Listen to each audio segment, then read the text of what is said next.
안 들리시면 말씀을 하십시오.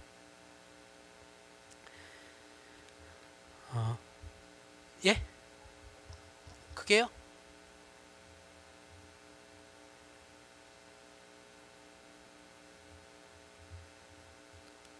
되셨 괜찮나요? 이제 조금 더 크게 할까요? 괜찮으세요? 졸릴 때는 아무리 큰 소리도 저 자장가로 들리죠, 그렇죠? 자, 팔복을 하고 계속해서 하고 있습니다. 오늘은 의에 줄이고 목마른 자에 대해서 할 거예요. 자, 의에 줄이고 목마르다라는 것은 예수를 믿고 거듭난 사람한테만 해당되는 거예요. 예수를 믿고 거듭난 사람, 즉 신자들, 우리 같은 신자들이 가지는, 이게 팔복이 전부 다 그런 거죠, 그렇죠? 신자들만이 가지는 거룩한 소망, 그리고 성화의 완성, 우리가 죽을 때까지 싸워야 하는 그 성화의 완성, 그리고 영광을 향해 가는 본능, 이것을 말하는 겁니다. 그게 의에 줄이고 목마른 자예요. 그러한 것을 우리가 갈망하고 소망하고 이런 것들, 그게 이제 의에 줄이고 목마른 거예요. 결국은 하나님을 닮는 것을 말하는 겁니다. 하나님을 닮기 위해서 내가 무던히 애쓰는 것을 의에 줄이고 목마른 것이다 라고 하는 거예요. 그렇게 알고, 일단은 그렇게 알고 가시면 돼요. 자, 이와 대조적으로 예수를 믿지 않는 불신자들, 자연인들이라고 하죠, 그렇죠? 불신자들은 인간이 가져야 하고 추구해야 하는 것이 거룩에 대한 것이거나 생명에 속한 것이라는 것을 몰라요. 이들은 모릅니다. 당연한 거예요.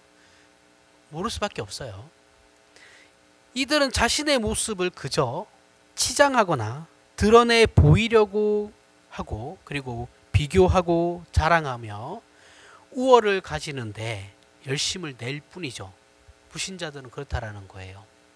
이렇게 자신의 존재의 의미와 가치를 다른 사람과 비교함으로써 자신이 더 낫다라는 것을 찾아가는 사람들이 불신자들이죠. 자연인들이에요. 우리는 그렇지 않죠, 그렇죠? 그러나 예수 그리스도 안에서 거듭난 자들은 비로소 하나님 앞에서 가난한 자들이죠. 우리의 영혼이, 우리의 심령이 하나님 앞에서 가난한 사람들이에요. 그리고 하나님의 형상적 존재가 회복된 자들이죠. 진심으로 회복된 받은 자들이고, 그리고 이제는 우리의 상태는 예수 그리스도로 말미암아 아담 때보다 더 나은 상태에서 우리가 존재하고 있죠. 더 나은 상태로 존재하고 있어요. 그 진리의 내용의 완성의 자리로 가야 하는, 그래서 존재들인 거예요. 그 완성의 자리로 가는 가운데, 우리가 성화의 완성의 자리까지 가는 가운데, 그 영광의 자리까지 가는 가운데, 그 삶을 쭉 살아가는 가운데, 우리는 이 기독교가 가진 내용의 무한성과 그 목표의 고급한 가치를 깨우침으로 우리 마음의 진리를 향한 갈증과 소원을 가지게 되죠. 우리가 하나님을 알고 하나님을 믿으면서 하나님께서 목표하고 요구하시는 것을 이루기 위해서 끊임 노력하는 가운데 우리 안에는 갈증과 소원이 생겨요. 이런 일들은 신자만이 가지는 여러 가지 증상 중에 핵심적인 일인 것이죠. 신자만이 가질 수 있는 증상이라는 거예요. 일반 사람들은 없습니다, 이런 거. 하지만 거듭나지 않은 사람들에게는 의에 줄이고 목마를 일이 없죠. 하나님을 닮을 일이 없잖아요, 이 사람들에게는. 그렇죠? 그들에게 무슨 거룩함을 추구하는 뭔가가 있겠습니까? 없어요. 아무것도 없습니다. 이들에게는 자랑과 과시밖에 없어요. 그리고 어떻게 하면 내가 성공할 것인가 라는 것밖에 관심이 없어요. 하나님의 자녀로서 마땅히 가져야 하는 생명과 진리와 거룩에 속한 감각은 이들에게는 없습니다. 이렇게 마태복음의 저자인 마태는, 자, 그럼 마태가 왜 여기에 이런 내용들을 집어넣었을까라는 생각을 하셔야 되는데, 마태가 말하고 싶은 건 결국 뭐냐? 예수님께서 말씀하신 것을 통해서 이 마태가 말하고 싶은 건, 이스라엘 민족이 스스로 하나님의 백성이라고 하면서 마태가 볼 때는, 야, 너희들은 스스로 너희들이 하나님의 자녀들이라고 하면서 선택받은 백성들이라고 하면서 왜 의에 줄이고 목마름과 같은 그러한 마땅히 선택받은 자들이 가져야 하는 그런 열매들이 없냐? 너네가 생각해도 이상하지 않아? 이거예요. 마태가 지금 이스라엘 민족에게 말하고 싶은 건 이거라고요. 너희들이 선택받은 선민이라고 하면서 왜 너희들에게는 의에 주려고 목마른 그런 증상이 나타나지 않아? 이상하잖아. 이거예요. 그건 오늘날 그대로 우리에게도 적용되는 거예요. 신자라고 하면서 왜 당신은 의에 주려고 목마른과 같은 증상이 나타나지 않습니까? 이렇게 물어보고 있는 거라고요.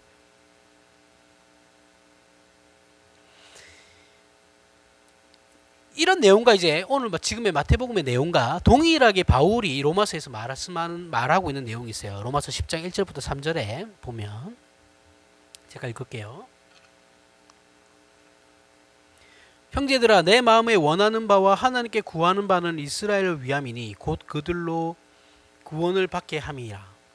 내가 증언하노니 그들이 하나님께 열심히 있으나 올바른 지식이 따른 것이 아니니라. 하나님의 의를 모르고 자기 의를 세우려고 힘써 하나님의 의에 복종하지 아니하였느니라. 자, 잘 보십시오. 내가 증언하노니 그들이 하나님께 열심은 있으나 올바른 지식을 따르는 것이 아니다. 하나님의 의를 모르고 있고 자기의 의를 세우려고 힘써 하나님의 의에 복종하지도 않고 있다. 이게 바울이 지금 이스라엘에게 얘기하는 거예요. 그렇죠? 이스라엘에게 얘기하는 것이 그 로마서에서 통해서 이제 그리스도인들에게 얘기하고 있는 거죠. 당시. 자, 하나님의 의와 그럼 사람의 의의 차이는 뭔가를 생각해 봐야 돼요. 자, 우리는 하나님의 형상적 존재로 지음을 받았으므로 하나님을 따라 하나님을 본받아 그의 높으시고 복되신 인격과 성품에 동참해야 하는 것이 우리 신자들에게 가장 중요한 소원이자 목적이어야 해요. 요즘 교회에서 그런 얘기 많이 해요. 이렇게 또 빠지면 안 되는데 이런 말 비전을 가지십시오 이런 말 많이 하죠. 그렇죠? 비전을 가질 필요가 없어요. 비전을 가져야 되는 것이 아니고 이걸 가져야 돼요. 하나님의 성품과 인격에 우리가 어떻게 동참할 것인가. 이게 우리 모든 신자들이 가져야 하는 비전이에요. 복음주의에서 자꾸 이제 비전하는 아니에요. 그런 거 아닙니다. 기독교는 우리가 하나님을 구원은 이미 받은 것이기 때문에 예수를 믿으면 그 이후의 삶은 내가 어떻게 예수를 닮을 건가, 내가 어떻게 하나님을 닮을 것인가에 대한 문제라고요. 그게 우리에게 주어진 비전입니다. 소명이에요. 모든 목사만이 가져야 되는 것도 아니고 장로들만이 가져야 되는 것도 아니에요. 모든 신자들, 하나님 앞에 부름받은 모든 사람들은 동일하게 가져야 하는 사명이에요. 그런데 이스라엘 백성에게는 이 신앙이라는 것마저도, 이스라엘이라고 하지만 사실은 우리에도 포함되는 거죠. 그렇죠? 이런 신앙이라는 것마저도 자신에게 더 이상 무엇을 채워주거나 그 신앙을 통해서 내가 고쳐나가야 하는 것은 없어요. 기독교 신앙이라고 하면서, 신자라고 하면서 내가 이 기독교 신앙을 통해서, 성경 말씀을 통해서 내 안에 무엇을 채우거나 내가 고쳐야 된다라는, 내가 고쳐져야 한다라는 이런 생각들을 안 한다고요. 그렇지 않나요? 우리 한국교회 그렇잖아요. 우리들도 그렇지만 그 이스라엘 민족들도 신앙을 이미 완성된 자신을 치장하는 것으로밖에 생각하지 않아요. 구원받았다고 하니까 뭐 됐지 뭐. 그러면 된 거 아닌가? 구원만 받으면 되는 겁니다. 내가 이렇게 살든 하나님이 구원 취소시키지 않는다 하니까 그럼 난 내 마음대로 살아야죠. 뭐. 살면 되겠죠. 뭐. 이 사람은 다시 한번 생각해 보셔야 돼요. 자신이 진짜 구원받았는지. 자신이 진짜 구원받은 사람들은 그런 반응이 안 나온다니까요. 그러한 삶을 살아갈 수가 없어요. 살아가래도 못 살는다니까요. 그렇게 자기 마음대로. 내가 내 마음대로 살아야지. 애초에 아직은 구원 못 받은 사람일 수도 있다라는 거죠. 그럼 뭐 저는 제가 판단할 문제는 아니지만 본인 자신이 알겠죠. 자신이 제일 잘 알아요. 치장하는 것은 본질적인 것이 아니죠. 꾸미는 거니까. 그렇죠? 우리 예를 들어서 뭐 죄송하지만 여성분들이 이제 화장하고 귀걸이하고 액세서리 달고 그런 거 그렇죠? 치장하는 거잖아요. 뭐 물론 남자들도 합니다. 그렇죠? 요즘은 뭐 여성분들만 꼭 하는 건 아니니까. 이거는 본질 위에 덧입히는 거예요. 그죠? 꾸미는 거예요. 저는 사실은 화장하는 거 별로 안 좋아합니다. 여성분들도 그렇고 누구든 뭐 그렇게 화장하는 걸 좋아하지는 않습니다. 뭐 사회가 그렇게 만들어 가니까 뭐 적당히 맞춰는 가겠지만 저 자신은 좋아하진 않아요. 그래서 저는 아내한테도 웬만하면 화장하지 말라고 하는데 아내는 이제 예의다 이런 차원이에요. 그래서 뭐 그러면 제가 뭐 할 말은 없죠. 솔직히 뭐 사회생활 하기 위한 거라니까. 자, 당시 이스라엘 백성들은 자기들이 본질에 있어서 무엇을 고치거나 채우거나 근본적으로 필요한 것이 있으리라고 생각하지 않고 있다라는 거죠. 우리도 마찬가지죠. 그렇죠? 이스라엘에게만 적용되는 게 아니에요. 계속 나를 적용하셔야 돼요.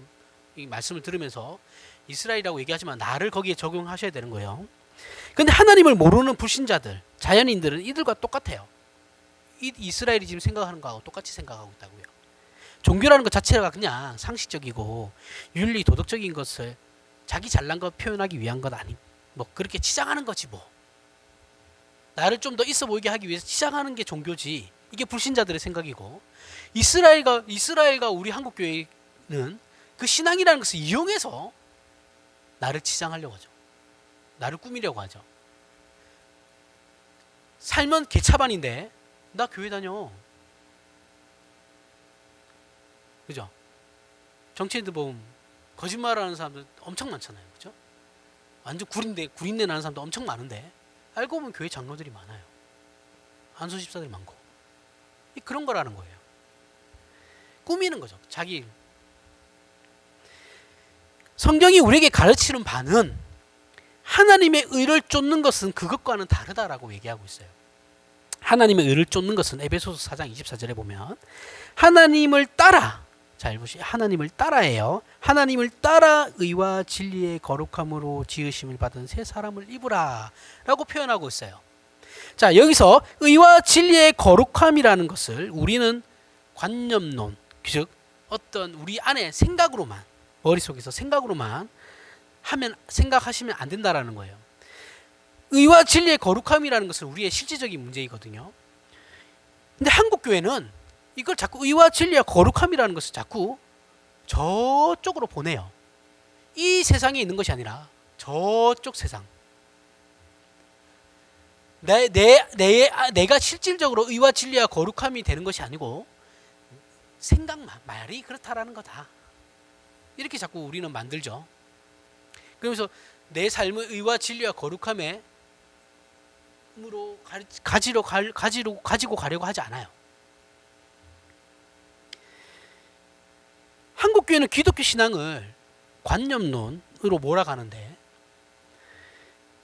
신앙이라는 것을 정신 안에만 작용하여 머무르게 함으로 현실과는 동떨어진 이상적인 것으로 치부해버려요. 아유, 그건 신앙이니까 그런 거고 말이 그런 거지 어떻게 그게 실질적으로 내 삶에 그게 그렇게 되냐, 이렇게 생각한다라는 거예요. 그러니까 현실과 동떨어진 것으로 치부해버리죠. 그래서 신자들이 실질적인 삶을 살아가는데 신앙은 별로 상관도 필요도 없어요.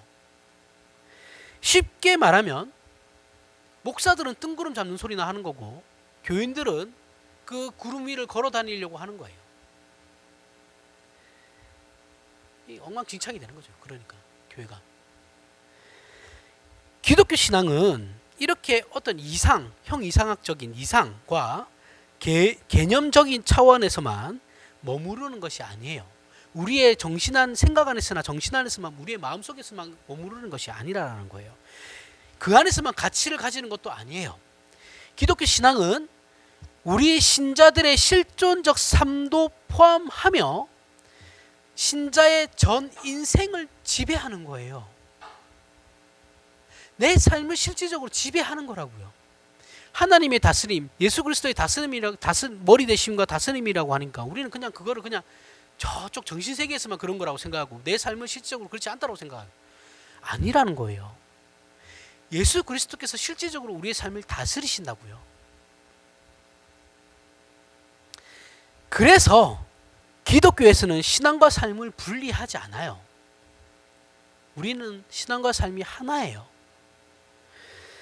그런 의미에서 이 의와 진리의 거룩함이라는 것은 훨씬 인격적인 표현인 거죠. 왜냐하면 우리의 전 인생을 표현해야 되는, 담아가야 하는 내용이니까. 그 안에 그 내용을 우리가 가져야 되는 거니까, 소유해야 되고, 실제로 우리의 삶을 의와 진리의 거룩함으로 살아가야 하니까 인격적인 것이요. 자, 의와 진리의 거룩함으로 지으심을 받은 새 사람이라는 건 그 앞에 아까 제가 강조한 부분, 하나님을 따라라는 말로 그 내용이 제한돼요. 의와 진리와 거룩함을 하는데 어떻게? 하나님을 따라. 의와 진리와 거룩함이에요. 자, 하나님을 따라 의와 진리의 거룩함으로 지으심을 받은 새 사람인 겁니다. 저와 여러분들은. 여기서 말하는 의와 진리의 거룩함은 하나님 안에만, 왜 하나님을 따라라고 하냐면 그러한 것들은 하나님 안에만 존재하기 때문이다 라는 거예요. 결국 하나님을 닮으라는 것이죠. 그렇죠? 하나님 안에 있는 그 의와 진리의 거룩함을 너희도 그대로 받았으니 새 사람이 됐잖아요. 그렇죠? 의와 진리와 거룩함으로 지으심을 받은 새 사람이잖아요. 우리가 거듭난 사람들은. 그러니까 우리도 그걸 소유하고 있다는 것이죠. 그렇죠? 행하라. 그것을 삶으로 행해라. 그것이죠. 자, 저와 여러분을 포함한 모든 신자들은 하나님 닮기를 근데 좋아하지 않아요. 저도 하나님 닮는 거 힘들어요. 힘들고 외면하고 싶을 때 많죠. 어떤 사람이 하나님 닮기를 즐거워하겠습니까? 우리 속에는 모두가 죄성을 가지고 있는데, 그죠? 내 본성을 거슬러야 되는데, 내 나쁜 습관과 내 나쁜 버릇을 고쳐 나가야 되는데, 그게 어떻게 되겠어요? 쉽게. 그게 좋겠어요? 어렵죠. 하기 싫죠. 제일 하기 싫은 것 중에 한 개가 뭐예요? 부부싸움 중에도 부부가 다툼을 할 때도 그 사람의 단점을 지적하잖아요. 그러면 상대방의 단점을 지적하고 내가 그 단점을 모르는 게 아니에요. 그렇죠? 모르는 걸 아닌데 지적하면 기분이 더 상하는 거예요. 그런데 그렇다고 해서 내 단점을 그게 아닌 게 아닌 거니까 뭐 인정을 하죠. 인정을 하지만 내가 내 자존심이 상하는 거죠. 내 이러한 단점조차도 고쳐 나가지 못하는 내 자신이 싫은 거예요. 그죠? 그러니까 이게 상대방한테 화가 나는 게 아니라 싸움을 하게 되면 내 자신한테 화가 나는 거예요. 그러니까 더 말하기 싫고 이렇게 되어버리는 거죠. 쉽지 않습니다. 아무도 하나님을 닮아가기를 좋아하지 않아요. 신자라고 해도 그게 어려우니까요. 그래서 우리는 안 닮으려고 그러죠. 아예 포기해버리죠. 그래서 신자로서 우리가 해야 하는 일이 하나님 안에 있는 이런 성품과 인격에 속한 것이라는 걸 매우 싫어해요. 그죠? 이게 제일 힘든 부분이잖아요. 개인의 성찰, 내 단점을 보완해 나가는 것, 고쳐 나가는 건 평생을 싸워도 안 돼요. 이게 제일 힘들어요. 그리고 우리는 의에 줄이고 목마르지도 않아요. 그죠? 복에 줄이고 목말라 하죠. 복이라고 하면 뭐겠습니까? 물질과 형통함이죠. 거기에는 줄이고 목말라 하죠. 그리고 또 뭐 있어요? 성공에 줄이고 목말라 하죠. 어떻게 하면 있는 돈 없는 끌어모아가지고 아파트 하나 사가지고 차익을 남겨 먹을까? 거기에 막 우리나라 전 국민들이 막 안테나를 세우잖아요. 불로소득을 추구하지 않는 게 기독교임에도 불구하고 어떻게든 불로소득으로 이익을 남겨가지고 자신의 계급을 한 단계라도 올리고 싶어하는, 거기에 우리의 전 인생을 다 걸고 있잖아요. 아닌가요? 어떻게 하면 우리 집값 안 떨어지게 하려고 담합해가지고 아파트값 유지하려고 하고, 고작 한다라는 게 그런 일들이나 하고 있다고요. 그리고 능력에 목말라 하죠. 능력에 줄이고 목말라 하죠. 이런 의미에서 기독교 신자들의 약점은 신자가 되었음에도 불구하고 불신자들처럼 그 타락한 봉성적 종교성에 대한 그 뿌리 깊은 편견과 우리가 가지고 있는 그 생각을 예수 믿기 전이나 믿고 난 후나 안 바꿔요. 예수를 믿었으면 바뀌어야죠. 가치관이 바뀌어야 되고 내가 추구하는 삶의 목적이 바뀌어야 되고 안 바뀌어요. 똑같아요. 똑같이 아파트값.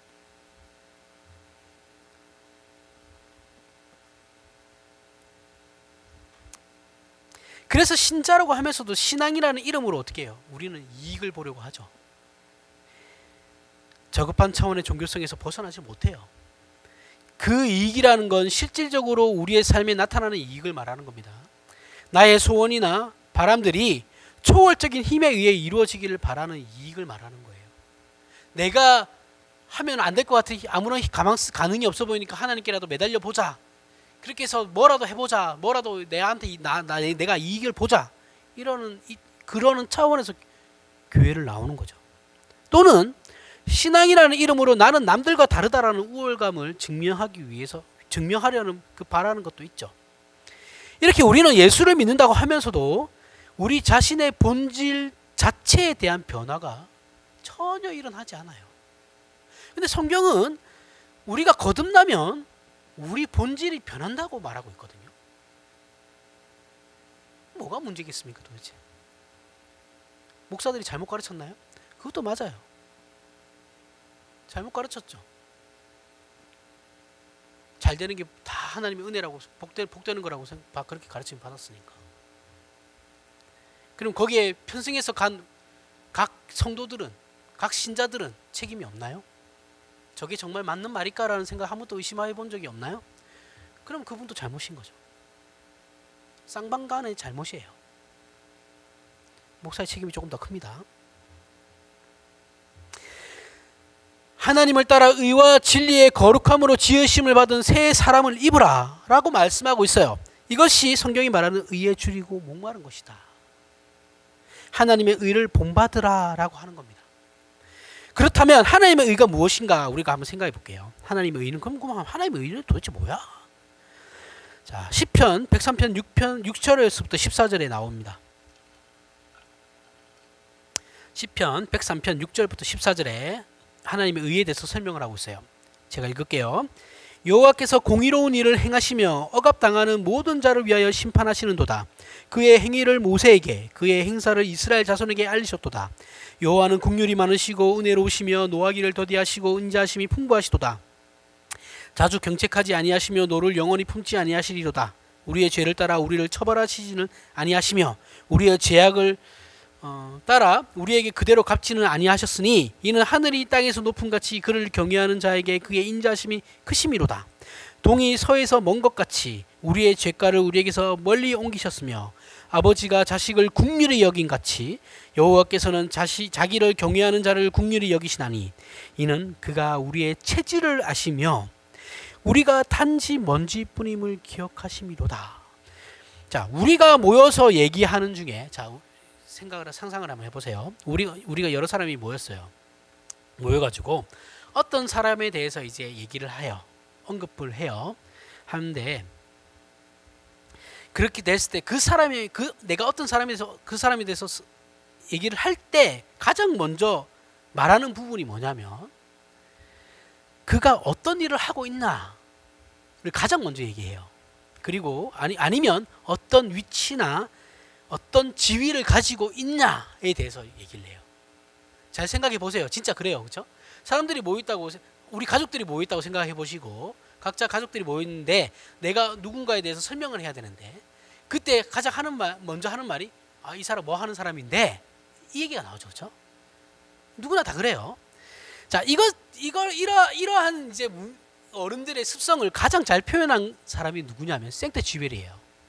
생떼쥐베리가 어린 왕자라는 책을 지었거든요.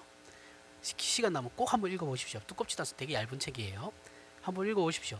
읽어보셨으면 또 읽어보십시오. 이 책을 읽을수록 정말 뭔가 깨닫는 것이 상당히 많은 책이에요. 이 어린 왕자에 보면 이렇게 표현하고 있거든요. 생떼쥐베리가 어린 왕자가 하는 말이에요. 어른들은 이상하다라는 거예요. 어른들은 사람들을 볼 줄 모른다라고 얘기를 해요. 자, 이런 거예요. 왜 이런 말을 하냐면, 자, 어린 자녀가 학교나 동네에서 새로 사귄 친구가 있는데 집에 와서 이제 엄마 나 친구 사귀었어 이러면서 이제 친구에 대해서 엄마한테 막 얘기를 해요.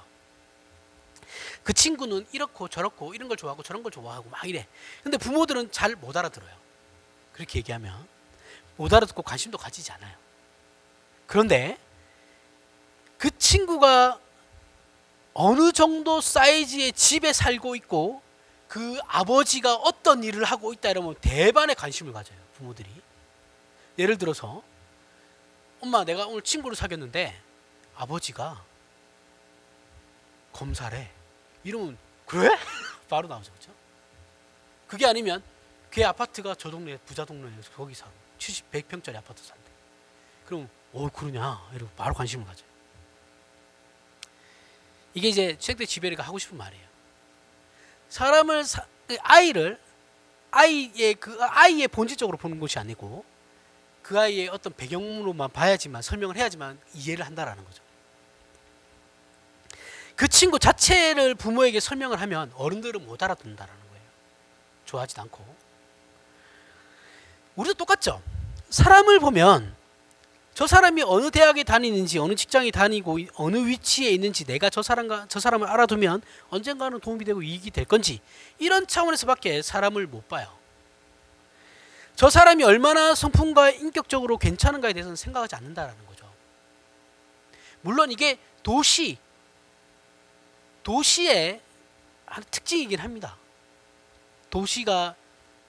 도시에 살아갈 때 제일 좋은 거는 그 사람이 누군가에 대해서 물어보지 않는 거고 익명성이 요구되고 기술만 있으면 되는 거니까요. 그렇죠? 도시라는 그 사람이 모여 사는 도시라는 곳은 그래요. 그런 곳이에요. 그리고 거기서 살아가니까 우리도 당연히 거기에 젖어 들어 있는 거죠. 근데 조금만 생각해 보면 우리 이제 연세 드신 분들은 다 이 부분에 대해서 이제 공감을 하실 거예요. 젊은 사람들보다는 훨씬 더 공감을 하실 건데 사람은 서로 이해관계로 얽혀 있을 때보다 그냥 단순하게 순수하게 따뜻한 관계로 얽혀 있을 때 서로에게 훨씬 위로가 되죠. 그죠? 내가 저 사람이 어떤 필요에 의해서 저 사람과 사귈 때보다 그냥 단순하게 아무런 그런 거 없이 조건 없이 알고 지내는 사람이 훨씬 나에게 위로가 되죠. 그래서 사회에 나가서 만난 친구와 어렸을 때부터의 그 만났던 친구는 그래서 다르죠. 사회에서는 만난 친구들은 아무리 친해도 선이 있어요. 그렇죠? 근데 어렸을 때부터 나하고 어렸을 때부터 같이 자랐던 친구들은 그런 게 없죠. 그래서 사람이 위로를 받는 거죠. 거기에서. 그죠? 사람이 서로에게 힘이 되는 것은 그 사람의 능력이나 실력이나 이해관계의 유용성에 있는 것이 아니다라는 거예요. 사람은 기계가 아니거든요. 사람이 사람에게 힘을 얻고 위로를 받고 살아가는데 보람이 느끼는 것은 사람과 사람의 인격적인 관계, 그 고급함의 그 관계에 의해서 만들어지는 거라는 거예요. 그 고귀함이라는 것은 윤리 도덕적 차원의 그 가치의 높음만을 얘기하는 것이 아니고 사람이 사람다운 어떤 멋에 대한 것들을 말하고 있는 거예요. 사람의 사람다움에 대해서 얘기하고 있는 거라고. 시편 103편을 이제 설명할 겁니다. 103편에 하나님을 묘사해 놓은 걸 보십시오. 제가 이때까지 얘기한 걸 다 묘사한 걸 대비해 보면 하나님은 높으신 분이고 온천하 만물의 주인이시며 창조주이시고 역사를 주관하시고 우리의 생사 여타권을 가지고 계신 분이에요. 그러나 하나님께서는 우리에게 두렵게 나타나지 않으시고 이해관계의 목적을 가지고 우리에게 오시지 않는다라고 말씀하고 있다고요. 성경은. 하나님은 우리에게 어떻게 나타나시냐면 국률이 많으시고 은혜로우시며 노하기를 더디하시고 인자하심이 풍부하신 하나님으로 우리에게 찾아오세요. 그리고 하나님은 우리에게 정말 그렇게 나타나시기를 원하십니다. 그래서 하나님은 우리에게 이런 식으로 먼저 소개되기를 원하시고 이런 인상으로 우리에게 먼저 이해되기를 바라시는 거예요. 나는 이런 존재야라는 거 우리에게 먼저 그렇게 이해되기를 바라시는 거라고요. 하늘이 땅에서 높음 같이 그를 경외하는 자에게 그의 인자심이 크시고 아버지가 자식을 긍휼히 여김 같이 우리를 그렇게 대접하고 계시다라고요. 말 많고 탈 많은 자식놈 하나님께서 불쌍히 여기시는 마음으로 우리를 대접하고 있다고요. 부모와 자식은 같은 마음을 가질 수는 없어요. 그렇죠? 가질 수 없어요. 부모의 입장이 자식의 입장은 부모의 입장을 죽어도 이해 못하고, 그리고 뭐 자식은 부모가 자기들을 이해 못해준다고 막 그런다고 얘기하죠, 그렇죠? 자, 자식에게 부모는 맡겨놓지는 않았지만 언제나 찾아가는 ATM기 같은 거죠. 현금 지급기 같은 거죠, 그렇죠? 평소에는 생각도 없다가 엄마 얼굴만 보면 엄마 나 뭐 사야 되니까 돈 줘 이러잖아요, 보통 애들. 안 그랬나? 저는 그랬는데. 자, 평소에 하지만 이 문제에 대해서 부모는 어떻게 해요? 섭섭하긴 하죠. 섭섭하긴 한데 억울해하진 않는다라는 거죠. 그죠? 자식이 그렇게 하는 행동이 섭섭하지만 억울한 일은 아니다라는 거예요. 부모 입장에서는. 자, 하나님께서 우리에게 이와 같은 입장이라는 거예요. 우리 인간들은 못나서 신을 항상 나쁘게 표현을 하죠. 인문학은 전부 다 신에 대해서 나쁘게 표현하죠. 아니면 우리의 책임을 다 신에게 전가시켜버리죠. 떠넘겨버리죠. 모든 신화에 나오는 신들은 다 그래요. 전부 다 그래요. 왜냐하면 인간이 그렇게 하기 위해서 만든 것들이니까, 신화들이니까. 자, 우리가 예수를 믿고 신자가 되어 제일 빨리 고쳐야 하는 것이, 하나님은 우리가 하나님께 예쁘게 보여야지만 우리에게 좋은 것을 주시는 분이다라는 착각이에요. 여기에서 속히 벗어나셔야 돼요. 하나님은 그런 분이 아니다라는 거예요. 우리가 잘났고 못났고 간에 하나님 늘 언제나 우리를 사랑하시는 분인데, 우리는 내가 뭔가를 하나님 즐거운 일을 해드려야지만 하나님께서 나를 기쁘게 받아주신다라고 생각하는 거예요. 이거 정말 우리의 못남이에요. 우리가 못나게 굴어도 하나님을 배반해도 하나님은 우리를 잊지 않고 배반하지 않으시죠. 그러니까 신이죠. 아비가 그 자식을 불쌍히 여김같이 늘 한결같이 변개하지 않으신 하나님이에요. 그 이유가 시편 103편 14절에 보면, 이는 그가 우리의 체질을 어떻게 해요? 아시며 우리가 단지 먼지뿐임을 기억하시기 때문이에요. 우리에 대해서 너무나 잘 아시기 때문이라는 거죠. 그래서 우리는 예수를 믿고 나면 우리의 속사람은 이러한 하나님을 닮아가고 싶은 겁니다. 속사람은 닮아가고 싶어 하죠. 그러한 소원은 있죠. 실력이 없어서 그렇지. 그렇죠? 세상이 우리를 부추기고 떠밀듯이 몰아가는 것 중에 한계가 뭐가 있냐면, 야, 억울해? 억울하면 풀어야지. 억울한 거는 풀어야 돼. 이거예요. 세상 사람들은 그때 내가 저걸 그냥 그때 내가 이렇게 해가지고 저걸 저렇게 했었어야 되는데, 그죠? 그렇게 분노를 표출을 해요. 그렇게 하지 못한 것에 대해서 어떻게 해요? 분통해야죠. 뭐 우리도 다 가지고 있을 겁니다, 그렇죠? 저때 내가 저 사람은 그때 이 말로 확 밟았어야 되는데, 우리도 이런 마음 가져요. 이거 그렇게 하지 못한 것에 원통해요. 근데 신자들이 가져야 하는 마음은 오히려 내가 그때 조금만 참았으면 되는 건데, 내가 저 말만은 하지 말았어야 하는 건데, 그죠? 이게 신자와 불신자의 차이예요. 우리 신자들이 교회나 세상에서 끊임없이 도전받는 것으로 해서는 안 되는 행동인데 아무 생각 없이 하는 행동들이 있어요. 그게 뭐냐면, 하나님은 아십니다. 억울한 일 당할 때 하나님, 그 사람 면전에다 대고 하나님은 아십니다라고 얘기하는 거하고, 또 뭐가 있냐면, 하나님 저 인간 용서해 주세요. 면전에다 대고 하는 거예요. 그런 짓 하면 안 됩니다. 절대 하면 안 돼요. 뒤돌아서서 하는 거예요, 그런 거는. 이게 왜 큰 문제가 되고 왜 그게 문제시 되는지도 모르죠. 왜 이런 생각들을 하게 되냐면, 왜 이런 말들을 사람 면전에다 대고 하는, 뒷담화 까는 걸 너무 욕하지 마세요. 야, 뒷담화 까지 마. 그냥 앞에서 얘기해. 앞에서 얘기하는 거는요, 제가 여러 번 이거 얘기하는데 사람들이 잘 이해를 못 하더라고요. 앞에서 얘기하는 거는 그 사람의 인격을 모독하는 거예요. 이해가 가세요? 사람 앞에다 대고 막말하는 거는요, 그 사람 인격을 모독하는 거라고요. 그나마 뒷담화가 낫죠. 인격 모독은 안 하니까. 그렇다고 뒷담화가 좋은 것도 아닙니다, 그렇죠? 앞에다 대고 모르는 겁니다. 뭐가 뭔지도 모르고 그냥 하는 말들이에요. 근데 우리도 교회에서 그렇게 한다라는 거죠.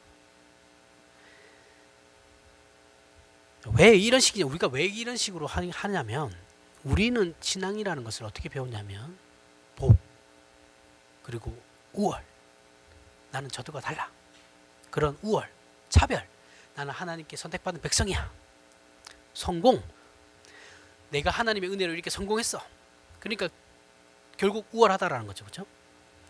뱀의 머리가 될지언정 용의 꼬리가 되지 마라 우리 할머니가 제일 잘 쓰는 말이었어요 저한테 엉터리 조순 꼬리가 되면 어때요? 특히 한국교 신자들에게는 자존심만 남아있어요 그래서 의라는 것이 없어요 의가 뭔지를 몰라요 우리 신자들은 중생하면서 당연히 우리 안에 도전받고 자극되며 요구받고 질문되어져야만 하는 것들 그 본성적인 문제들을 특히 한국교회 신자들은 확인하지 않아요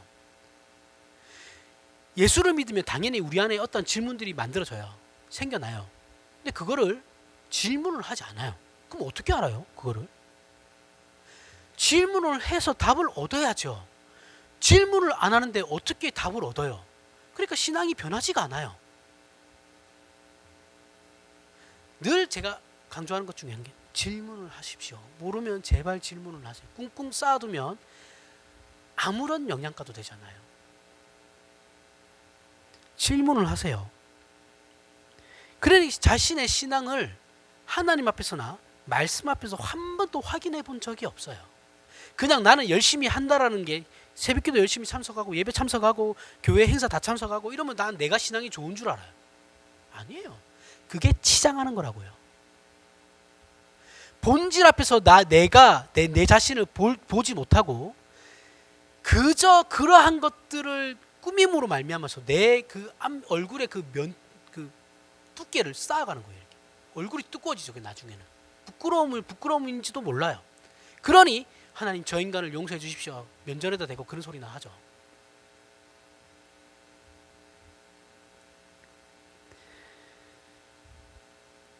그러니 신앙적으로 하나님께서 말씀으로 우리에게 위로하시는 내용에서 위로를 못 받아요 그냥 뭐 목사가 앞에서 설교 무슨 자기야 보고 한 소리도 아닌데 그런 얘기를 하면 삐져가지고 교회 안 나오고 그 사람이 그렇게 했는지 안 했는지 내가 어떻게 알아요 목사가 어떻게 알아요 모르는데 괜히 본인이 찔리니까 그렇게 하지 말라는 거예요 목사도 아니 목사는 당연히 성경 말씀으로 말씀을 준비하면 그러한 내용들이 나오죠 어떻게 안 나오겠어요 그럼 본인들이 그 말씀을 들으면 삐지지 말고 본인 마음이 저게 나에게 주는 말씀인가 보다라고 생각하시면 되는 건데 그렇게 생각 안 하죠 또 우리나라 교인들은 그죠 우리 교인들은 그나마 안 그래서 다행입니다 우리 담임 목사님이 어쨌든 교육을 잘 시킨 부분이 있습니다 그런 부분에 대해서는 자 그 결과 한국교회 신자들은 신앙적인 내용에 실력이 없어요 그래서 늘 하는 말이지만 교회를 오래 다녀도 실력이 없어요 믿음이 없는 거예요 그저 자신을 치장하고 꾸미는 데 바빠요 서로 간에 예의도 없고 교회 가면 예의 지키냐 예의 없잖아요 그렇죠? 예의 없고 배려도 없고 배려라는 건 내가 생각할 때 저 사람에게 필요한 것을 주는 것이 아니고 저 사람 입장에서 그가 필요한 것이 무엇일까라고 생각하는 게 배려예요 근데 우리나라 사람들은 이거 주면 좋아하겠지 이렇게 그게 배려 아닙니다 배려는 그런 게 아니에요 상대방 입장에서 생각해 주는 게 배려예요 넉넉함도 없죠 꾸미기 바쁜데 무슨 넉넉함이 있겠어요 내 거 치장하기 바빠 죽겠는데 그저 신앙도 상대방을 짓밟고 올라가야 속이 시원하죠 그래서 어떻게 해요 우리는 투쟁적이에요 교회 안에서도 투쟁적이고 경쟁적으로 만들죠 두 개 다 하면 안 되는 겁니다 교회 안에서는 절대 있어서는 안 되는 일들이에요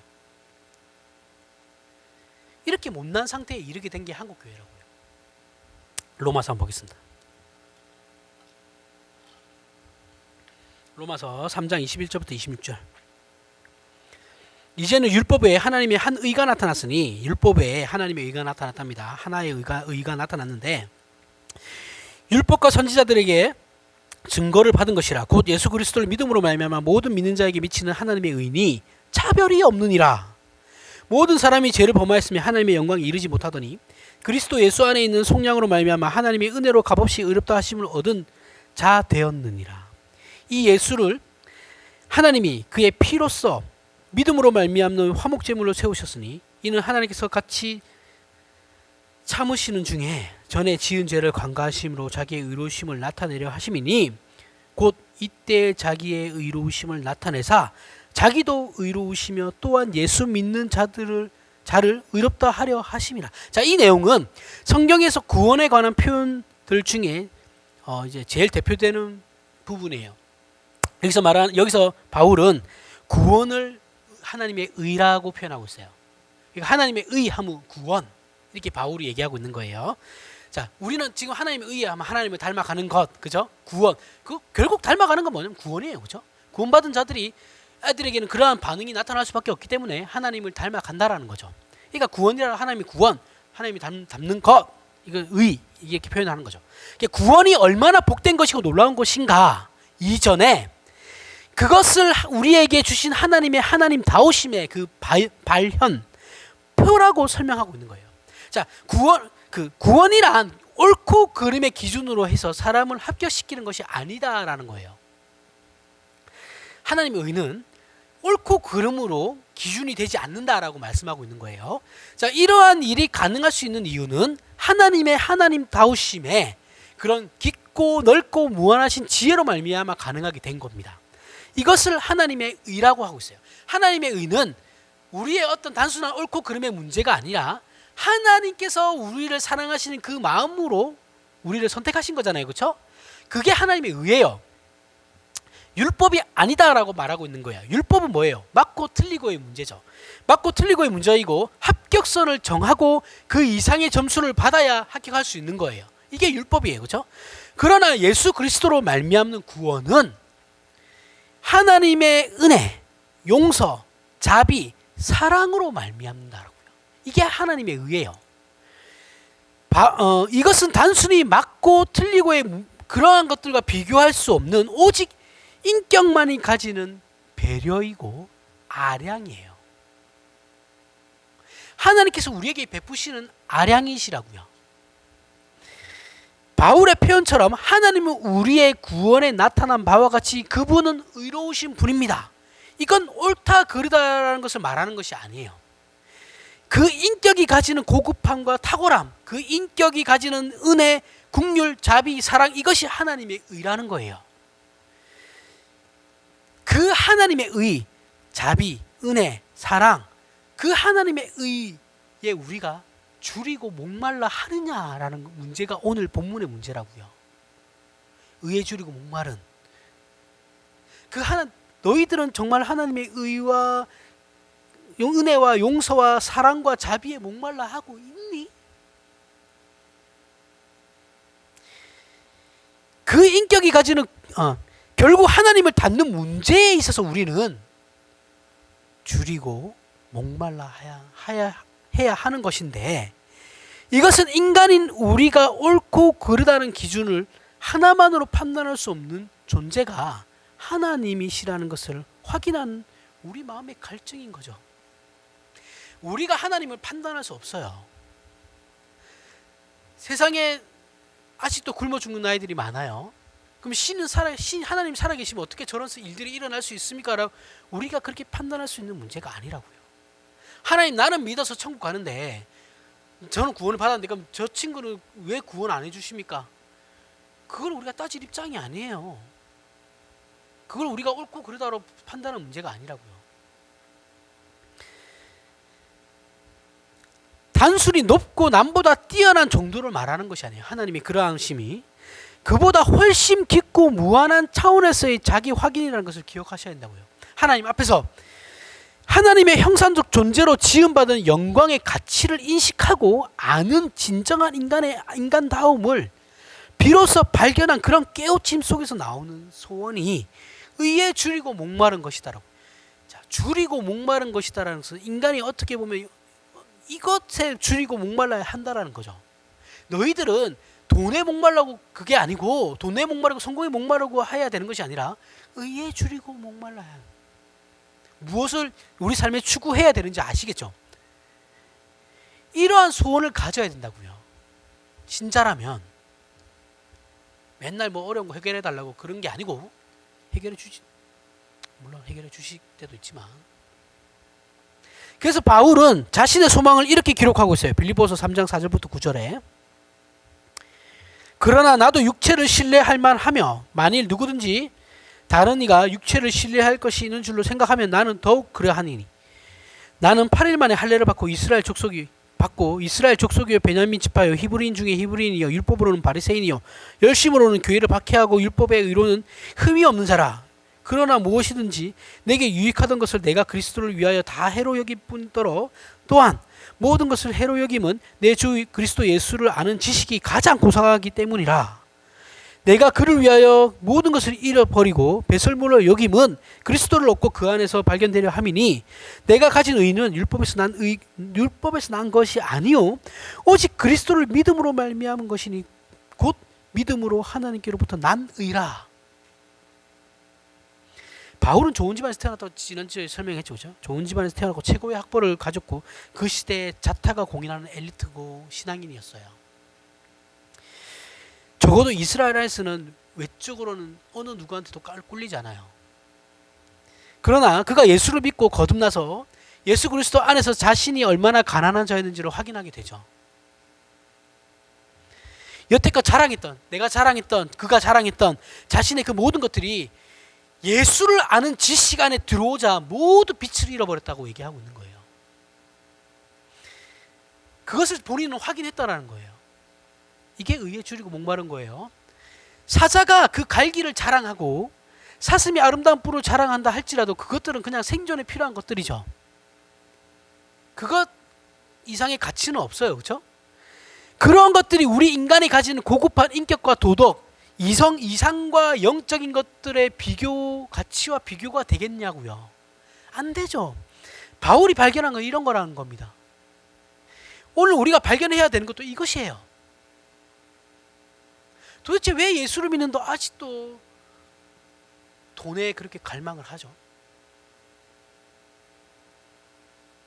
돈이 필요 없다라는 게 아니에요. 돈을 무시하는 것도 아닙니다.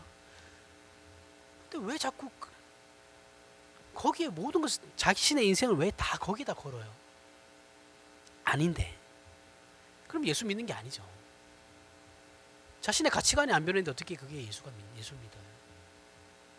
예수 믿는 거는 가치관의 변화인데. 이거는 증거예요, 증거. 예수 믿는 거 뭐 포장 많이 하죠. 뭐 즐겁고 행복한 아니에요. 예수 믿는 건 하나요. 가치관의 변화예요. 내 가치관의 변화.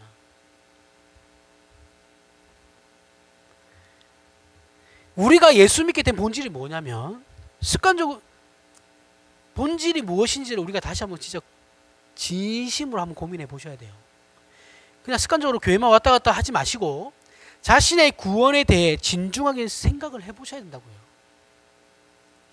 우리 속에 세상 사람들이 가지고 있지 않은 소망이 무엇인지를 확인해야 된다고요. 그건 하나님을 닮는 문제입니다. 그것은 하나님 안에만 있는 거예요. 고급한 인간의 참다운 인간상이 거기 있고 우리 신자들이 추구하고 소유하고 누려야 할 책임이 거기에 있으며 우리의 복된 모든 소원들을 이것이어야만 옳은 겁니다. 이 일에 있어서 우리는 하나님 앞에 그 누구도 부족하게 받았거나 손해보는 자리에 있는 사람들이 없음을 확인하시길 바라요. 여러분들 예수 믿다가 손해본 거 하나도 없습니다. 정말 그래요. 그래서 책임 있는 신자로서 분발과 노력과 그리고 그것을 스스로 체득한 감사가 우리 삶에 있기를 바랍니다. 기도하겠습니다. 하나님, 우리는 하나님의 자녀입니다. 그래서 우리는 의에 줄이고 목말라야 함에도 불구하고 그러지 못합니다. 아직도 하나님을 닮으려고 하기보다는 내 자신의 생각과 가치관과 내가 살아가고 싶은 대로 살아가고 있습니다. 그러나 하나님께서는 그런 우리의 연약함 또한 기꺼이 아시기에 우리를 긍휼히 여기신다고 오늘 말씀을 통해 들었습니다. 감사합니다. 그리고 내가 하나님의 그 성품을 닮아갈 수 있게 언제나 노력하며 소원하며 애쓰며 다짐할 그러한 여기 모인 신자들이 되게 하여 주시옵소서. 예수님 이름으로 기도합니다. 아멘. 우리 다 같이 일어나